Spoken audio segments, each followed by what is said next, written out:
Hello বন্ধুরা, দেখো আমাদের আজ রুড়া মসুর মশলা বানানো হচ্ছে। তো চলো আমরা দেখে নিই। এই রুড়া মসুর মশলা, এগুলো কেটে নিয়ে ধুয়ে নিয়েছি, অনেক বালি ছিল, ধুয়ে নিয়েছি এগুলোকে ভালো করে। তারপরে কেটে নিলাম, কেটে নিয়েছি দুভাগ করে, কড়াই তেল দিয়ে দিয়েছি। ওগুলোকে একটু ভেজে নেব একটুখানি লাল করে ভেজে নিব।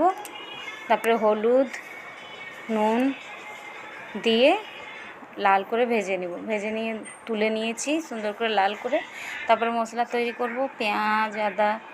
পেঁয়াজ রসুন, গরম মশলা, এলাচ, কাঁচা লঙ্কা, আদা দিয়ে দিলাম।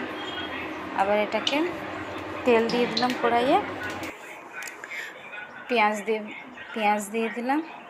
লাল করে ভাজা হয়ে গেছে, মশলা বাটা দিয়ে দিলাম। মশলা বাটা দিয়ে হলুদ, জিরে, ধনে, নুন, লঙ্কা গুঁড়ো, মাশরুম দিয়ে দিলাম।